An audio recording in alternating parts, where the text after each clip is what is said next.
അതിമനോഹരമായ ഹിമപാളികളാൽ അലങ്കരിച്ച ഒരു ഗ്രഹമായിട്ടാണ് നമ്മൾ ഭൂമിയെ കണ്ടിട്ടുള്ളത്.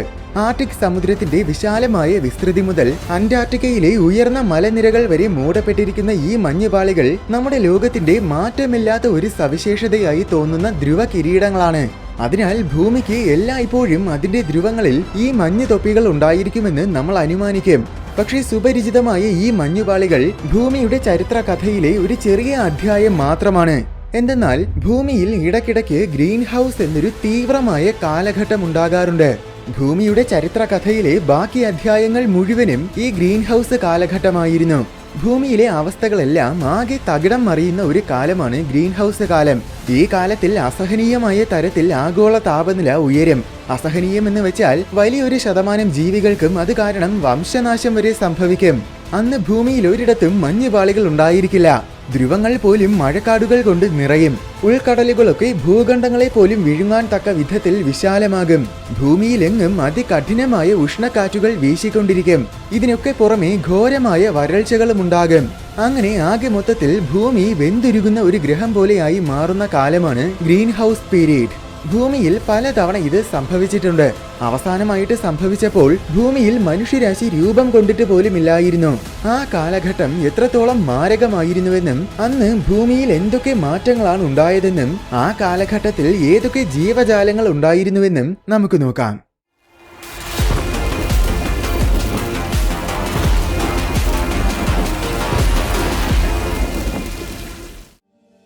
ചരിത്രാതീത കാലഘട്ടങ്ങളിൽ ഒരുപക്ഷെ ഏറ്റവും പ്രശസ്തമായ ഒരു കാലമാണ് ഐസ് ഏജ്. ബൃഹത്തായ മാമത്തും ഘോരമായ സ്മൈലഡോണുമൊക്കെ ജീവിച്ചിരുന്നത് ഈ കാലഘട്ടത്തിലാണ്. പക്ഷേ ഐസ് ഏജിന്റെ ഏറ്റവും വലിയ പ്രത്യേകത മനോഹരമായ മഞ്ഞുപാളികളായിരുന്നു. നിർഭാഗ്യവശാൽ ഐസ് ഏജിനെ കുറിച്ച് പല തെറ്റിദ്ധാരണകളും നിലനിൽക്കുന്നുണ്ട്. ഐസ് ഏജ് കാലത്തിൽ ലോകം മുഴുവൻ മഞ്ഞുകൊണ്ട് മൂടപ്പെട്ടിരുന്നുവെന്നതും 10,000 വർഷങ്ങൾക്ക് മുന്നേ ഐസ് ഏജ് തീർന്നുവെന്നതുമാണ് പ്രധാന തെറ്റിദ്ധാരണകൾ. പക്ഷെ ഐസ് ഏജ് എന്നത് അങ്ങനെ ലോകം മുഴുവൻ മഞ്ഞുകൊണ്ട് മൂടപ്പെടുന്ന ഒരു കാലമല്ല. ധ്രുവങ്ങളിൽ നിരന്തരമായിട്ട് മഞ്ഞുപാളികളുള്ള കാലത്തിനെയാണ് ശരിക്കും ഐസ് ഏജ് എന്ന് പറയുന്നത്. അപ്പോൾ യഥാർത്ഥത്തിൽ നമ്മൾ ഇപ്പോഴും ഐസ് ഏജ് കാലത്തിലൂടെ കടന്നുപോയിക്കൊണ്ടിരിക്കുകയാണ്. ലേറ്റ് സെനോസോയിക് ഐസ് ഏജ് എന്നാണ് ഈ ഐസ് ഏജിനെ പറയുന്നത്. ഏകദേശം 3.3 കോടി വർഷങ്ങൾക്ക് മുൻപ് മുതൽ ആരംഭിച്ച ഈ ഐസ് ഏജ് ഇപ്പോഴും തുടർന്നുകൊണ്ടിരിക്കുകയാണ്. ഐസ് ഏജ് കാലത്ത് 2 വ്യത്യസ്തമായ ഘട്ടങ്ങൾ മാറി മാറി സംഭവിച്ചുകൊണ്ടിരിക്കും. ഗ്ലേഷ്യൽ പീരീഡും ഇന്റർഗ്ലേഷ്യൽ പീരീഡും. എന്നുവെച്ചാൽ മഞ്ഞുപാളികളുടെ അളവ് കൂടുന്ന കാലവും കുറയുന്ന കാലവും. ഇന്റർഗ്ലേഷ്യൽ പീരീഡിൽ പ്രധാനമായും ധ്രുവങ്ങളിൽ മാത്രമേ മഞ്ഞുപാളികൾ ഉണ്ടായിരിക്കൂ. അതായത് നമ്മൾ ഇപ്പോഴായിരിക്കുന്നത് യഥാർത്ഥത്തിൽ ഇന്റർഗ്ലേഷ്യൽ പീരീഡിലാണ്. 10,000 മുതൽ 20,000 വർഷങ്ങളോളമാണ് ശരാശരി ഇന്റർഗ്ലേഷ്യൽ പീരീഡ്സ് നിലനിൽക്കുന്നത്. അത് കഴിയുമ്പോൾ അടുത്ത് വീണ്ടും ഗ്ലേഷ്യൽ പീരീഡ് ആകും. ഗ്ലേഷ്യൽ പീരീഡിൽ മഞ്ഞുപാളികളുടെ അളവ് വൻതോതിൽ കൂടും. ധ്രുവങ്ങളിലുള്ള മഞ്ഞുപാളികൾ ഇക്വേറ്ററിന് സമീപത്തോട്ട് വ്യാപിക്കും. ശരാശരി 1,00,000 വർഷങ്ങളോളമാണ് ഗ്ലേഷ്യൽ പീരീഡ്സ് നിലനിൽക്കുന്നത്. 10,000 വർഷങ്ങൾക്ക് മുന്നേ അവസാനിച്ചു എന്ന് പറയുന്നത് ശരിക്കും ഒരു ഗ്ലേഷ്യൽ പീരീഡാണ്. എന്തായാലും മഞ്ഞുപാളികളുടെ സാന്നിധ്യം നോക്കുകയാണെങ്കിൽ ഭൂമിയിൽ എല്ലായ്പ്പോഴും ഇങ്ങനെ ഐസ് ഏജ് ആയിരിക്കില്ലേ എന്ന് ഒരുപക്ഷെ നിങ്ങൾക്ക് സംശയം തോന്നിയേക്കാം. കാരണം ധ്രുവങ്ങളിൽ മഞ്ഞുപാളികൾ ഇല്ലാത്ത ഒരു ഭൂമിയെ നമ്മൾ ഇതുവരെ കണ്ടിട്ടില്ല. പക്ഷേ ഐസ് ഏജ് കാലഘട്ടം കഴിയുമ്പോൾ പിന്നെ ഭൂമിയിൽ ഗ്രീൻ ഹൗസ് കാലം തുടങ്ങും. ഭൂമിയിൽ പലതവണ ഗ്രീൻ ഹൗസ് കാലം ഉണ്ടായിട്ടുണ്ട്. യഥാർത്ഥത്തിൽ ഭൂമിയുടെ ചരിത്രത്തിൽ കൂടുതൽ കാലവും ഗ്രീൻ ഹൗസ് ആയിരുന്നു. ഈ കാലത്തിൽ ധ്രുവങ്ങളിൽ പോലും മഞ്ഞുണ്ടായിരിക്കില്ല. അവസാനമായിട്ട് ഇത് സംഭവിച്ചപ്പോൾ മനുഷ്യരാശി ഭൂമിയിൽ ഉണ്ടായിരുന്നില്ല. നമ്മുടെ പൂർവികർ പോലും ഭൂമിയിൽ ഉടലെടുത്തിട്ടുണ്ടായിരുന്നില്ല. കാരണം കോടിക്കണക്കിന് വർഷങ്ങൾക്ക് മുൻപായിരുന്നു അവസാനത്തെ ഗ്രീൻ ഹൗസ് കാലം ഉണ്ടായത്. കൃത്യമായി പറഞ്ഞാൽ 25 കോടി വർഷങ്ങൾക്ക് മുൻപ് മുതൽ 3.5 കോടി വർഷങ്ങൾക്ക് മുൻപ് വരെയുള്ള കാലത്തിൽ. ഭൂമിയുടെ ജീവന്റെ ചരിത്രത്തിലെ തന്നെ ഏറ്റവും ദൈർഘ്യമുള്ള ഗ്രീൻ ഹൗസ് കാലം ഇതായിരുന്നു. ഏകദേശം 24 കോടി വർഷങ്ങൾക്ക് മുൻപ് മുതലാണ് ദിനോസറുകൾ ആദ്യമായി ഭൂമിയിൽ പ്രത്യക്ഷപ്പെടാൻ തുടങ്ങിയത്. 6.5 കോടി വർഷങ്ങൾക്ക് മുൻപ് അവയ്ക്ക് വംശനാശവും സംഭവിച്ചു. അപ്പോൾ ദിനോസറുകൾ പൂർണ്ണമായും ഗ്രീൻ ഹൗസ് കാലത്തിലാണ് ജീവിച്ചത്. 18.5 കോടി വർഷങ്ങളോളം കാലം ഗ്രീൻ ഹൗസ് ആയിരുന്നെങ്കിലും ഇടയ്ക്കിടയ്ക്ക് ഗ്രീൻ ഹൗസിന്റെ അവസ്ഥകളുടെ തീവ്രത കൂടുകയും കുറയുകയും ചെയ്യാറുണ്ട്. അതായത് ഐസ് ഹൗസ് കാലത്തിൽ ഇടയ്ക്കിടയ്ക്ക് ഗ്ലേഷ്യൽ ഘട്ടവും ഇന്റർഗ്ലേഷ്യൽ ഘട്ടവും ഉണ്ടാകുന്നത് പോലെ ഗ്രീൻ ഹൗസിലെ തീവ്രമായ കാലഘട്ടങ്ങളിൽ ഭൂമി ശരിക്കും ഒരു നരകതുല്യമായ ലോകമായിട്ട് മാറും. അവസാനമായിട്ട് ഇങ്ങനെ ഗ്രീൻ ഹൗസിന്റെ അവസ്ഥകൾ അതിതീവ്രമായത് ഇയോസീൻ കാലഘട്ടത്തിലാണ്. അവസാനത്തെ ഗ്രീൻ ഹൗസ് കാലത്തിന്റെ ഏറ്റവും അവസാന ഘട്ടത്തിനെയാണ് ഇയോസീൻ കാലം എന്ന് പറയുന്നത്. അതായത് കൃത്യമായി പറഞ്ഞാൽ ഏകദേശം 5.5 കോടി വർഷങ്ങൾക്ക് മുൻപ് മുതൽ 3.5 കോടി വർഷങ്ങൾക്ക് മുൻപ് വരെയുള്ള കാലത്തിനെ. ഈ കാലഘട്ടത്തിനെ കുറിച്ചാണ് നമ്മൾ ഇന്ന് നോക്കാൻ പോകുന്നത്. ഈ കാലഘട്ടത്തിലെ ശരാശരി താപനില ഏതാണ്ട് 30 ഡിഗ്രി സെൽഷ്യസോളം വരെ എത്തിയിരുന്നു. താരതമ്യേന പറഞ്ഞാൽ അതിന്റെ പകുതിയോളമാണ് ഇന്നത്തെ ശരാശരി താപനില. ധ്രുവപ്രദേശങ്ങളിൽ പോലും അന്ന് 23 ഡിഗ്രി സെൽഷ്യസ് വരെ താപനില ഉയർന്നിരുന്നു. ഓർക്കുക, ഇത് ശരാശരി താപനിലയുടെ കണക്കാണ്. ഇന്ന് ഇന്ത്യയിലെ ചില സ്ഥലങ്ങളിൽ സ്ഥിരമായിട്ട് 45 ഡിഗ്രി സെൽഷ്യസിന് മുകളിൽ താപനില എത്താറുണ്ട്. ഇതുപോലെ അന്ന് 60 ഡിഗ്രി സെൽഷ്യസിന് മുകളിൽ വരെ താപനില ഉയർന്നിട്ടുള്ള സ്ഥലങ്ങൾ ഉണ്ടായിരുന്നിരിക്കും. അത്രയും കഠിനമായ ചൂട് ശരിക്കും വെന്തുരുകുന്ന അവസ്ഥ തന്നെയായിരിക്കും നൽകുന്നത്. ഇന്നത്തെ വേനൽക്കാലം പോലും നമുക്ക് അസഹനീയമാണ്. അപ്പോൾ അന്നത്തെ അവസ്ഥ എന്തായിരുന്നിരിക്കുമെന്ന് നമുക്ക് ഊഹിക്കാവുന്നതേയുള്ളൂ. താപനിലയിലുള്ള ഈ വ്യത്യാസം കാരണം അന്നത്തെ കാലാവസ്ഥകളും വളരെ തീവ്രമായിരുന്നു. തീവ്രമെന്ന് വെച്ചാൽ അതിശക്തമായ കൊടുങ്കാറ്റുകളും കഠിനമായ ഉഷ്ണതരംഗങ്ങളും മാരകമായ വരൾച്ചകളുമെല്ലാം പതിവായിട്ട് സംഭവിച്ചുകൊണ്ടിരിക്കും. അതിനു പുറമെ ചൂട് കൂടിയ അവസ്ഥ കാട്ടുതീ പടരാൻ സഹായിക്കുന്ന ഒന്നാണ്. അതിനാൽ കാട്ടുതീകൾ പടർന്നു പിടിക്കുന്നതും ആ കാലത്തിൽ ഒരു സ്ഥിര സംഭവമായിരുന്നിരിക്കും. ഇതൊക്കെ പറയുമ്പോൾ അന്ന് കരയിലെ വലിയൊരു ഭാഗവും മരുഭൂമികളായിട്ട് കിടന്നിരുന്നുവെന്നായിരിക്കും ഒരുപക്ഷെ പെട്ടെന്ന് നിങ്ങൾ ചിന്തിക്കുന്നത്. എന്നാൽ യഥാർത്ഥത്തിൽ മരുഭൂമികളുടെ അളവ് ആ കാലഘട്ടത്തിൽ ഒരുപാട് കുറവായിരുന്നു. പകരം ഏകദേശം ഭൂരിഭാഗവും പച്ചപ്പ് കൊണ്ട് നിറഞ്ഞ സ്ഥലങ്ങളായിരുന്നു. എന്തെന്നാൽ താപനില കൂടുമ്പോൾ സ്വാഭാവികമായും ഇവാപൊറേഷനും കൂടുതൽ നടക്കും. ഇവാപൊറേഷൻ കൂടുമ്പോൾ മഴയും കൂടുതൽ ലഭിക്കും. അതിനു പുറമെ ചൂട് കൂടിയ അന്തരീക്ഷത്തിൽ ഈർപ്പവും കൂടുതൽ ഉണ്ടായിരിക്കും. ഇതിന്റെയൊക്കെ അനന്തരഫലമായിട്ട് കരയിലെ ഭൂരിഭാഗവും അന്ന് വനങ്ങൾ കൊണ്ട് നിറഞ്ഞിരുന്നു. ഭൂമിയിലുണ്ടായ ഈ വലിയ മാറ്റങ്ങൾ കാരണം അന്നേ വരെ ജീവിച്ചിരുന്നതിൽ വലിയൊരു ശതമാനം ജീവജാല വർഗ്ഗങ്ങൾക്കും പൂർണ്ണമായും വംശനാശം സംഭവിച്ചു. ഇത് ആ കാലഘട്ടത്തിൽ മാത്രമല്ല, ഗ്രീൻ ഹൗസ് കാലം തുടങ്ങുന്ന എല്ലായ്പ്പോഴും അല്ലെങ്കിൽ ഇയോസീൻ കാലഘട്ടത്തിൽ സംഭവിച്ചതുപോലെ ഗ്രീൻ ഹൗസ് കാലത്തിന്റെ അവസ്ഥകൾ തീവ്രമാകുന്ന സമയം ഇതുപോലെ ഒരുപാട് ജീവജാലങ്ങൾ നശിക്കും. എന്തായാലും ഇയോസീൻ കാലഘട്ടത്തിൽ ഭൂഖണ്ഡങ്ങളെല്ലാം ഇന്നത്തേതിൽ നിന്നും ഒരുപാട് ചെറുതായിരുന്നു. കാരണം ഇന്ന് ഭൂമിയിലെ മൊത്തം ജലത്തിൽ 2% ധ്രുവപ്രദേശങ്ങളിലെ മഞ്ഞുപാളികളിലാണ് കിടക്കുന്നത്. എന്നാൽ ഇയോസീൻ കാലഘട്ടത്തിൽ ധ്രുവങ്ങളിൽ മഞ്ഞുപാളികൾ ഉണ്ടായിരുന്നില്ല. ഈ മഞ്ഞുപാളികളെല്ലാം തന്നെ ഉരുകി സമുദ്രത്തിലെത്തിയിരുന്നു. 2% എന്നത് ഒരു ചെറിയ അളവായിട്ട് ചിലപ്പോൾ നമുക്ക് തോന്നും. പക്ഷേ സമുദ്രനിരപ്പിന്റെ ഉയരം മാരകമായിട്ട് വർദ്ധിപ്പിക്കാൻ ഈ ചെറിയ അളവ് തന്നെ ധാരാളമാണ്. അനന്തരഫലമായി അന്നത്തെ സമുദ്രങ്ങൾക്കെല്ലാം ഇന്നത്തേതിനേക്കാൾ 230 അടി വരെ ഉയരം കൂടുതലായിരുന്നു. താരതമ്യേന പറഞ്ഞാൽ ഇന്ന് സമുദ്രങ്ങൾക്ക് അത്രയും ഉയരം ഉണ്ടായിരുന്നെങ്കിൽ നമ്മുടെ ഇന്ത്യയുടെ വലിപ്പം ഒരുപക്ഷെ 25% വരെ കുറയുമായിരുന്നു. നമ്മുടെ കേരളമൊന്നും കാണില്ല. സഹ്യപർവ്വതങ്ങളുടെ ഏറ്റവും മുകൾ ഭാഗം മാത്രം ചെറിയ ദ്വീപുകളായിട്ട് വെള്ളത്തിന് മുകളിൽ പൊങ്ങി നിന്നേനെ. ഗുജറാത്തൊക്കെ ഒരു വലിയ ദ്വീപാകും. ഇതിപ്പോ നമ്മുടെ ഇന്ത്യയുടെ മാത്രം കാര്യമാണ്. ഇതുപോലെ സമുദ്രങ്ങളുമായിട്ട് ചേർന്ന് കിടക്കുന്ന ലോകത്തിലെ സകല രാജ്യങ്ങളും ഒരുപാട് വലിപ്പം കുറയും. ഒട്ടുമിക്ക ദ്വീപുകളും കാണില്ലായിരുന്നു. ഇന്തോനേഷ്യയും ഫിലിപ്പൈൻസും പോലെയുള്ള രാജ്യങ്ങൾ തന്നെ അപ്രത്യക്ഷമായേനെ. എല്ലാ ഭൂഖണ്ഡങ്ങളിലും ഉൾക്കടലുകൾ ഉണ്ടാകുമായിരുന്നു. ഓൾറെഡി നിലനിന്നിരുന്ന ഉൾക്കടലുകളാണെങ്കിൽ ഒരുപാട് കൂടുതൽ വലിപ്പം വയ്ക്കുകയും ചെയ്യും. സഹാറയിൽ മണലാരണ്യങ്ങൾക്ക് പകരം മഴക്കാടുകൾ കാണാൻ പറ്റുമായിരുന്നു. ഒപ്പം വലിയൊരു കടലും. ആഫ്രിക്കയുടെ മുഖമുദ്ര തന്നെ മൊത്തം മാറിയേനെ. എന്തായാലും ചുരുക്കി പറഞ്ഞാൽ ഇയോസീൻ കാലഘട്ടത്തിൽ ഭൂമിയിലെ സമുദ്രങ്ങളുടെ അളവ് ഒരുപാട് വർദ്ധിച്ചിരുന്നു. അതുപോലെ തന്നെ ഈ സമുദ്രങ്ങൾ കൂടുതൽ അപകടം നിറഞ്ഞതുമായിരുന്നു. കാരണം അന്ന് ലോകത്തിലെ ഏറ്റവും ഭയാനകമായ പ്രെഡറ്റേഴ്സ് ഉണ്ടായിരുന്നത് സമുദ്രങ്ങളിലാണ്. ഇയോസീൻ കാലഘട്ടത്തിൽ സമുദ്രങ്ങളെ വിറപ്പിച്ചിരുന്ന ഒരു ജീവിയാണ് ബാസിലോസൗറസ്. ഇവ വംശനാശം സംഭവിച്ചു പോയ ഒരു പുരാതന തിമിംഗല വർഗമാണ്. പക്ഷേ ബാസിലോസൗറസ് ഇന്നത്തെ തിമിംഗലങ്ങളെ പോലെയൊന്നും ആയിരുന്നില്ല. ജെന്റിൽ ജയന്റ്സ് എന്നാണ് ഇന്നത്തെ തിമിംഗലങ്ങളെ പറയുന്നത്. കാരണം മനുഷ്യരെ സംബന്ധിച്ചിടത്തോളം അവ പൊതുവെ നിരുപദ്രവകാരികളാണ്. എന്നാൽ ബാസിലോസൗറസ് നേരെ വിപരീതമായിരുന്നു. അന്നത്തെ സമുദ്രങ്ങളിലെ അപ്പെക്സ് പ്രെഡറ്റേഴ്സ് ആയിരുന്നു ബാസിലോസൗറസ്. പ്രത്യക്ഷത്തിൽ ഇവയെ കാണാൻ ഡൈനോസസിന്റെ കാലത്തിൽ ജീവിച്ചിരുന്ന മൊസാസൗറസിനെ പോലെയാണ്.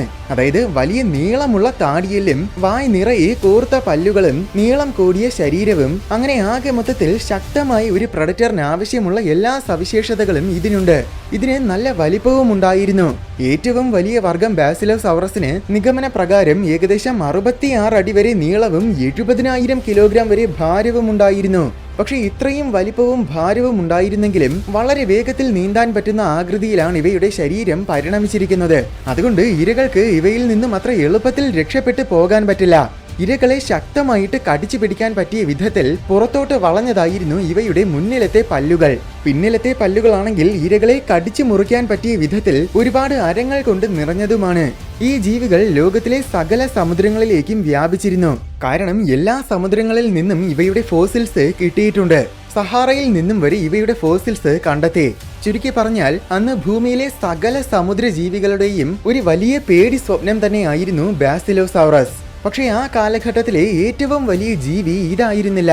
ബാസിലോസൗറിഡേ എന്നൊരു കുടുംബത്തിലെ വെറും ഒരംഗം മാത്രമായിരുന്നു ബാസിലോസൗറസ്. ഈ കുടുംബത്തിൽപ്പെട്ട വേറെയും നിരവധി ജീവികൾ ഉണ്ടായിരുന്നു.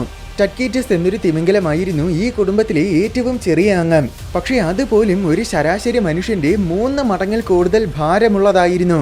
എന്നാൽ ഈ കുടുംബത്തിലെ ഏറ്റവും വലിയ വർഗം പെറോസീറ്റസ് കൊളോസസ് ആയിരുന്നു. വലിപ്പത്തിൽ ഇവയും ബാസിലോസൗറസിന് സമാനമായിരുന്നു. എന്നാൽ ഭാരത്തിന്റെ കാര്യം വ്യത്യസ്തമാണ്. ഇവ 3.5 ലക്ഷം കിലോഗ്രാം വരെ ഭാരം വെച്ചിരുന്നുവെന്നായിരുന്നു ആദ്യത്തെ നിഗമനം. അതായത് നീലത്തിമിംഗലങ്ങളുടെ ഇരട്ടിയോളം ഭാരം. അങ്ങനെയെങ്കിൽ ഇവ തന്നെയായിരുന്നു ഭൂമിയുടെ ചരിത്രത്തിലെ ഏറ്റവും ഭാരം കൂടിയ ജീവി. പക്ഷെ പിന്നീട് കൂടുതൽ കൃത്യമായ രീതിയിൽ കണക്കുകൂട്ടി നോക്കിയപ്പോൾ ഈ ജീവികൾ 60,000 മുതൽ 1 ലക്ഷം കിലോഗ്രാം വരെ ഭാരമേ വച്ചിരുന്നുള്ളൂവെന്ന് മനസ്സിലായി. നിർഭാഗ്യവശാൽ ഇതിന്റെ പൂർണ്ണമായ ഫോസിൽസ് ഒന്നും കിട്ടിയിട്ടില്ല. അതുകൊണ്ട് തന്നെ ഇവയുടെ വലിപ്പവും ഭാരവും ഒക്കെ നിർണയിച്ചിരിക്കുന്നതും അത്രത്തോളം കൃത്യമായിട്ട് പരിഗണിക്കാൻ പറ്റില്ല. അതിനു പുറമെ ഇവയുടെ തലയോട്ടിയും പല്ലുകളും ഒന്നും കിട്ടിയിട്ടില്ല. അതിനാൽ ഇവ എങ്ങനത്തെ പ്രഡറ്റേഴ്സ് ആയിരുന്നുവെന്നതും മനസ്സിലാക്കാൻ സാധിച്ചിട്ടില്ല. ഇവയും ബാസിലോസൗറസിനെ പോലത്തെ പ്രഡറ്റേഴ്സ് ആയിരുന്നെങ്കിൽ തീർച്ചയായും അന്നത്തെ സമുദ്രജീവികളുടെയൊക്കെ ദൗർഭാഗ്യം തന്നെയായിരുന്നു. എന്നിരുന്നാലും ഇവയുടെ അസാമാന്യമായ ഭാരം വെച്ച് നോക്കുമ്പോൾ ഇവ അപെക്സ് പ്രഡറ്റേഴ്സ് ആയിരുന്നിരിക്കാനുള്ള സാധ്യതയില്ല. എന്തെന്നാൽ ഈ ഭാരം കാരണം ഇവയ്ക്ക് വളരെ പതിയെ മാത്രമേ ചലിക്കാൻ പറ്റൂ. അതിനാൽ വലിയ ജീവികളെ വേട്ടയാടി പിടിക്കുന്നതിന് പകരം കുഞ്ഞൻ ജീവികളെ വൻതോതിൽ ഭക്ഷിക്കുന്നതായിരിക്കും ഇതിന്റെ രീതി. ഈ പറഞ്ഞത് തിമിംഗല വർഗങ്ങളിലെ ഏറ്റവും മാരകമായ ജീവികളെ കുറിച്ച് മാത്രമാണ്. ഇതുപോലെ വേറെയും നിരവധി മാരകമായ തിമിംഗല വർഗങ്ങൾ ഉണ്ടായിരുന്നു. എന്നാൽ അന്ന് സമുദ്രങ്ങളെ വിറപ്പിച്ചിരുന്നത് തിമിംഗല വർഗങ്ങൾ മാത്രമായിരുന്നില്ല. തിമിംഗലങ്ങൾക്ക് പുറമെ ഭീകരമായ സ്രാവവർഗ്ഗങ്ങളും അന്നുണ്ടായിരുന്നു. പല സ്രാവവർഗ്ഗങ്ങളും ഉണ്ടായിരുന്നെങ്കിലും അതിൽ ഏറ്റവും ഭീകരം ഓറ്റോഡസ് ഒബ്ലിക്കൂസ് ആയിരുന്നു. യഥാർത്ഥത്തിൽ ഇവ മെഗലോഡോൺസിന്റെ പൂർവികരാണ്. ഇവ 40 അടി വരെ നീളവും 17,000 കിലോഗ്രാം വരെ ഭാരവും വെച്ചിരുന്നു. താരതമ്യേന പറഞ്ഞാൽ ഇന്നത്തെ ശരാശരി ഗ്രേറ്റ് വൈറ്റ് ഷാർക്കുകൾക്ക് പരമാവധി 2000 കിലോഗ്രാം ഭാരവും 20 അടി നീളവും മാത്രമേ ഉണ്ടായിരിക്കൂ. ഇരകളെ കടിച്ച് കീറി മുറിക്കാൻ പറ്റിയ വിധത്തിൽ വളരെ മാരകമായിരുന്നു ഓറ്റോഡസിന്റെ അരം കൊണ്ട് നിറഞ്ഞ കൂർത്ത പല്ലുകൾ. നിരനിരകളായിട്ടിരിക്കുന്ന 100 കണക്കിന് പല്ലുകൾ ഓറ്റോഡസിനുണ്ട്. അതിൽ ഏറ്റവും വലിയ പല്ലുകൾക്ക് 10 സെന്റിമീറ്ററിൽ കൂടുതൽ നീളമുണ്ടായിരിക്കും. ശരിക്കും പറഞ്ഞാൽ ഈ സ്രാവിന്റെ എല്ലാ പല്ലുകളും ഏതാണ്ട് നീളമുള്ള വലിയ കൂർത്ത കത്തി പോലെയാണ്. 100 കണക്കിന് കൂർത്ത കത്തികൾ ഒരേ സമയം നിങ്ങളെ ആക്രമിക്കാൻ വരുന്നതിനെ കുറിച്ച് ചിന്തിച്ചു നോക്കൂ. അതാണ് ഓറ്റോഡസ് ഒബ്ലിക്കൂസ്. അതിനു പുറമെ സ്രാവുകൾക്ക് പൊതുവെ മാരകമായ കടിശക്തിയും ഉണ്ടായിരിക്കും. അതുകൊണ്ട് തന്നെ ഇവ ബാസിലോസൗറസിനേക്കാൾ ചെറുതായിരുന്നെങ്കിലും തീർച്ചയായും ഇവയുടെ കടിശക്തി ബാസിലോസൗറസിനേക്കാൾ ഒരുപാട് കൂടുതലായിരുന്നിരിക്കും. വലിയ മീൻവർഗ്ഗങ്ങളെയും തിമിംഗലങ്ങളെയും ഒക്കെയാണ് ഈ സ്രാവുകൾ നിരന്തരമായിട്ട് വേട്ടയാടിയിരുന്നത്. അപ്പോൾ ഈ സ്രാവുകളും അന്നത്തെ സമുദ്രജീവികളുടെയൊക്കെ ഉറക്കം കെടുത്തിയിട്ടുണ്ടാകും. ബാസിലോസൗറസിനെ പോലെ ഈ സ്രാവുകളും ഏകദേശം എല്ലാ സമുദ്രങ്ങളിലും ഉണ്ടായിരുന്നു. അപ്പോൾ സ്വാഭാവികമായും ബാസിലോസൗറസും ഓറ്റോഡസും തമ്മിൽ കണ്ടുമുട്ടുകയും ഏറ്റുമുട്ടുകയും ചെയ്തിട്ടുണ്ടാകും. തിമിംഗലങ്ങൾക്കും സ്രാവുകൾക്കും പുറമെ ഇയോസീൻ കാലഘട്ടത്തിൽ പ്രധാനപ്പെട്ട മറ്റൊരു വർഗം പ്രഡറ്ററും കൂടെ സമുദ്രങ്ങളിൽ ഉണ്ടായിരുന്നു. അതാണ് കടൽ സർപ്പങ്ങൾ. ഇന്നും പല വിധത്തിലുമുള്ള കടൽ സർപ്പങ്ങളുണ്ട്. പക്ഷേ ഇന്നത്തെ കടൽ പാമ്പുകൾ എല്ലാം തന്നെ തീരെ ചെറുതാണ്. ഇന്നത്തെ ഏറ്റവും വലിയ കടൽ പാമ്പിന് പോലും പരമാവധി 10 അടി നീളമേയുള്ളൂ.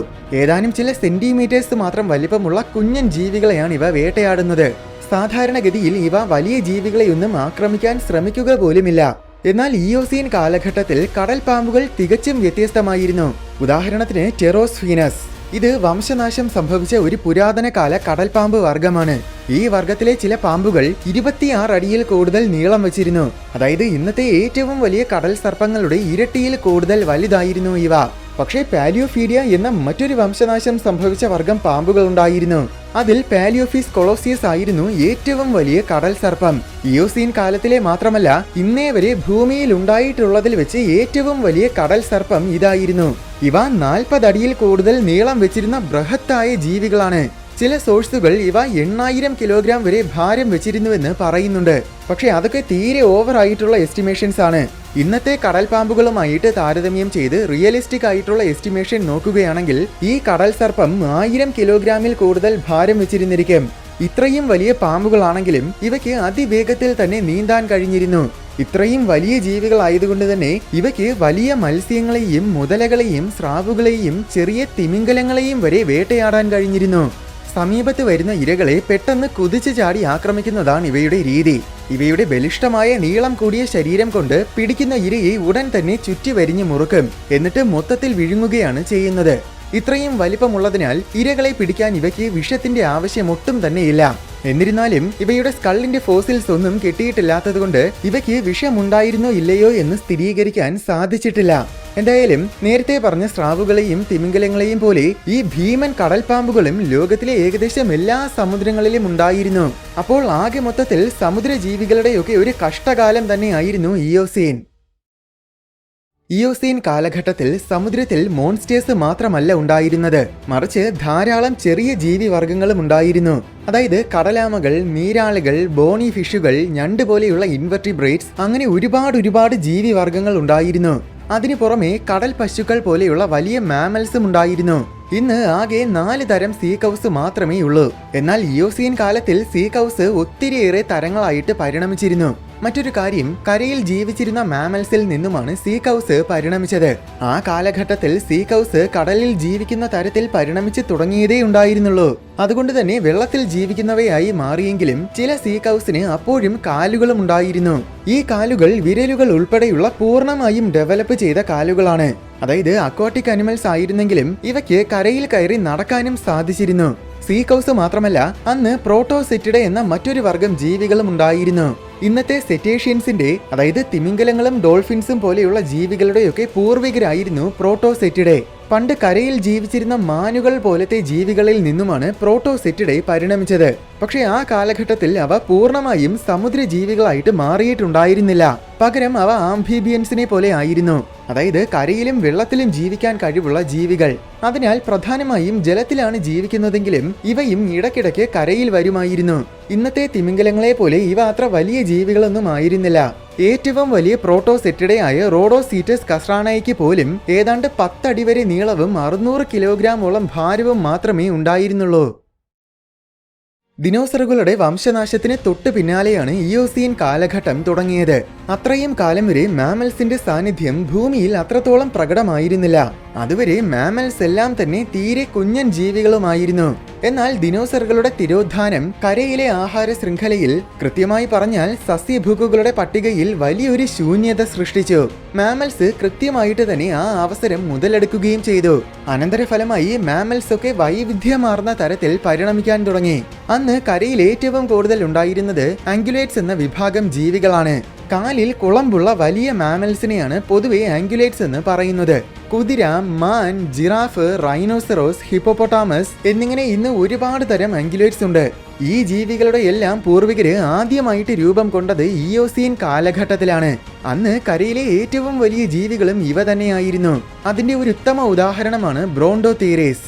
ഇത് ഇന്നത്തെ റൈനോസറോസിന് സമാനമായ രൂപമുള്ള ഒരു കൂട്ടം ഹെർബിവോറസ് ജീവികളാണ്. ആദ്യമായി 1000 കിലോഗ്രാമിന് മുകളിൽ ഭാരം വെച്ച മാമൽ വർഗ്ഗങ്ങളിൽ ഒന്ന് ഇതായിരുന്നു. ബ്രോണ്ടോതീറീസിൽ ഒരുപാട് തരം ജീവികൾ ഉണ്ടായിരുന്നെങ്കിലും അതിലേറ്റവും വലുത് മെഗാസെറോപ്സ് ആണ്.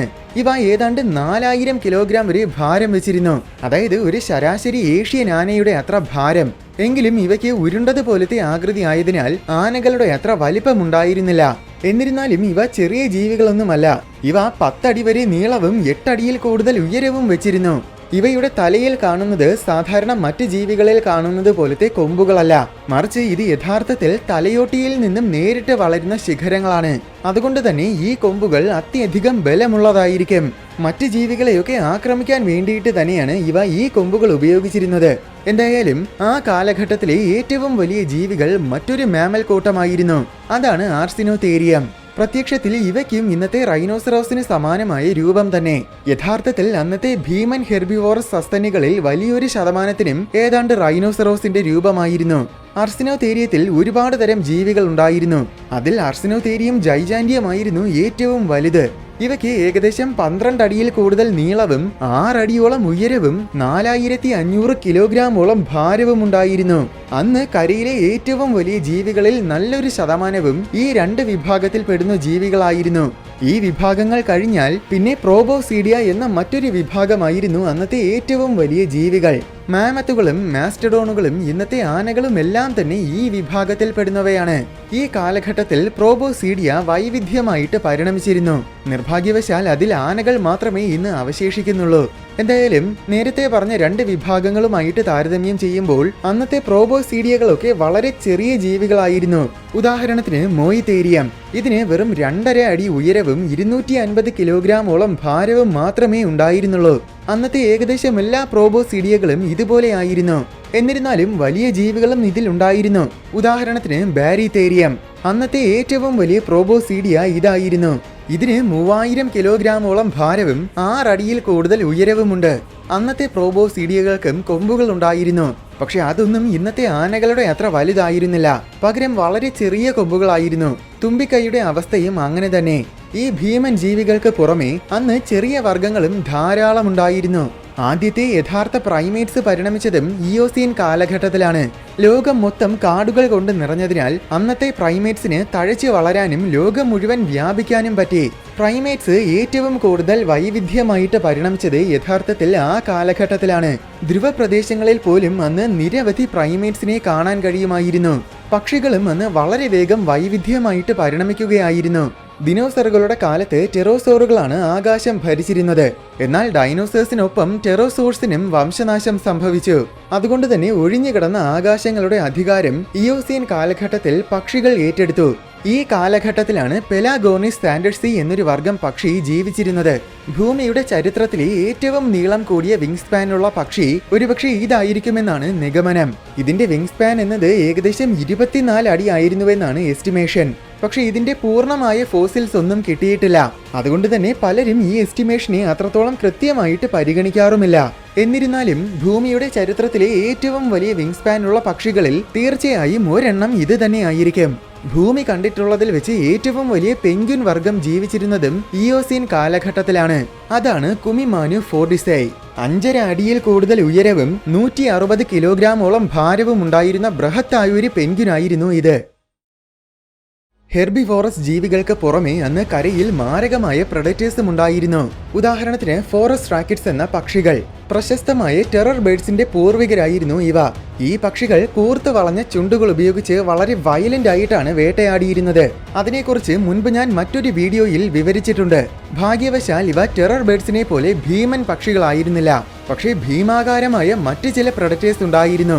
അതിൽ ഏറ്റവും പ്രധാന പ്രഡേറ്റേഴ്സ് വ്യത്യസ്തമായ മുതലവർഗ്ഗങ്ങളായിരുന്നു. ഒരുപാട് തരം മുതലവർഗ്ഗങ്ങൾ ഉണ്ടായിരുന്നെങ്കിലും സെബക്കിഡ്സ് ആയിരുന്നു ഏറ്റവും ഭീകരം. പണ്ട് ഡൈനോസേഴ്സിന്റെ കാലം തൊട്ടേയുള്ള ഒരു വിഭാഗം മുതലകളായിരുന്നു സെബക്കിഡ്സ്. പക്ഷേ ദിനോസറുകൾ കാരണം ഇവ പണ്ട് വലുതായിട്ട് ശോഭിച്ചില്ല. എന്നാൽ ദിനോസറുകൾ അപ്രത്യക്ഷമായതോടെ ഇവയ്ക്ക് സ്വാതന്ത്ര്യം കിട്ടിയതുപോലെയായി. പിന്നെ ഇവ ലോകത്തിനെ കീഴടക്കാനുള്ള ശ്രമം തുടങ്ങി. സെബക്കിഡ്സിലും വ്യത്യസ്തമായി ഒരുപാട് മുതലകൾ ഉണ്ടായിരുന്നു. അതിൽ ബാരിനാസൂക്കസ് ആയിരുന്നു ഏറ്റവും വലുത്. 33 അടി വരെ നീളവും 2000 കിലോഗ്രാം വരെ ഭാരവും വെച്ചിരുന്ന ശരിക്കും ഭീകരമായ രാക്ഷസ ജീവികളായിരുന്നു ഇവ. അന്ന് കരയിലെ ഏറ്റവും വലിയ പ്രഡറ്റർ ഇത് തന്നെയായിരുന്നു. അന്ന് മാത്രമല്ല, ദിനോസറുകൾക്ക് ശേഷം പിന്നെ കരയിൽ ഉണ്ടായിട്ടുള്ള ഏറ്റവും വലിയ പ്രഡേറ്റർ ഇത് തന്നെയാണ്. ഇവയുടെ കാലുകൾക്ക് ഇന്നത്തെ മുതലകളേക്കാൾ നീളമുണ്ടായിരുന്നു. അതുകൊണ്ട് തന്നെ ഇവയ്ക്ക് വളരെ വേഗത്തിൽ ഓടാനും സാധിച്ചിരുന്നു. അപ്പോൾ ഇവയിൽ നിന്നും ഓടി രക്ഷപ്പെടുന്നത് അത്ര എളുപ്പമല്ല. ഭീകരമായ ദിനോസറുകളുടേതുപോലെ ആയിരുന്നു ഇവയുടെ പല്ലുകൾ. അതായത് ഇരകളെ കടിച്ചു മുറിച്ച് കഷ്ണങ്ങളാക്കാൻ പറ്റിയ പല്ലുകൾ. അന്നത്തെ കരയിലെ ജീവികളുടെയൊക്കെ ഏറ്റവും വലിയ പേടി സ്വപ്നം തീർച്ചയായും ഈ ജീവികൾ തന്നെ ആയിരുന്നു. ഇത് വെറും ഒരു തരം മുതലയുടെ കാര്യം മാത്രമാണ്. ഇതുപോലെ വേറെയും ഒരുപാട് തരം മുതലകൾ ലോകമെമ്പാടുമുണ്ടായിരുന്നു. ഇവയ്ക്ക് പുറമെ മാമൽസിലും ഭീകരമായ പ്രഡേറ്റേഴ്സ് ഉണ്ടായിരുന്നു. അതിനൊരുത്തമ ഉദാഹരണമാണ് ആൻഡ്രോസാർക്കസ്. 13 അടിയോളം നീളവും 1000 കിലോഗ്രാം വരെ ഭാരവും വെച്ചിരുന്ന ഈ ജീവികളാണ് ഭൂമിയുടെ ചരിത്രത്തിലെ തന്നെ കരയിലെ ഏറ്റവും വലിയ കാർണിവോറസ് മാമൽ. ഇവയ്ക്ക് പുറമെ ഹയനോഡോൺസ്, ബിയർ ഡോഗ്സ്, മെസോനൈക്കിഡെ, ഹെൽപിക്സ് അങ്ങനെ വേറെയും ധാരാളം പ്രഡേറ്റേഴ്സ് ഉണ്ടായിരുന്നു. 3.5 കോടി വർഷങ്ങൾക്ക് മുൻപാണ് ഇയോസീൻ കാലം തീർന്നത്. അതോടെ ഗ്രീൻ ഹൗസ് കാലവും അവസാനിച്ചു. അതിന് തൊട്ടു പിന്നാലെ ഉടൻ തന്നെ അടുത്ത ഐസ് ഹൗസ് കാലം തുടങ്ങുകയും ചെയ്തു. ഇയോസീൻ കാലഘട്ടത്തിലെ ജീവജാലങ്ങളെല്ലാം പച്ചപ്പ് നിറഞ്ഞ വനങ്ങളിലും മാരകമായ ചൂടിലും തീവ്രമായ കാലാവസ്ഥകളിലുമൊക്കെ അതിജീവിക്കാൻ തക്ക വിധത്തിൽ പരിണമിച്ചവരാണ്. അതുകൊണ്ട് തന്നെ ഐസ് ഹൗസ് കാലത്തിലേക്കുള്ള ഭൂമിയുടെ പെട്ടെന്നുള്ള മാറ്റം അന്നത്തെ ഭൂരിപക്ഷം ജീവികൾക്കും താങ്ങാൻ കഴിഞ്ഞില്ല. അനന്തരഫലമായി അന്നുണ്ടായിരുന്നതിൽ വലിയൊരു ശതമാനം ജീവികൾക്കും ഐസ് ഹൗസ് തുടങ്ങിയതോടെ പൂർണ്ണമായും വംശനാശം സംഭവിച്ചു. ഈ ഗ്രീൻ ഹൗസ് കാലത്തിന്റെ അവസാനത്തെ യഥാർത്ഥത്തിൽ ഒരു മഹാവംശനാശം സംഭവിച്ച കാലമായിട്ടാണ് പരിഗണിക്കുന്നത്. അത്രയേറെ ജീവികൾക്ക് അന്ന് വംശനാശം സംഭവിച്ചിരുന്നു. എന്തായാലും നിലവിൽ നമ്മൾ ഐസ് ഹൗസ് കാലത്തിലാണ്. ഇനി അടുത്ത് വീണ്ടും ഗ്രീൻ ഹൗസ് കാലം വരാൻ ഇനിയും പല കോടി വർഷങ്ങൾ കഴിയും.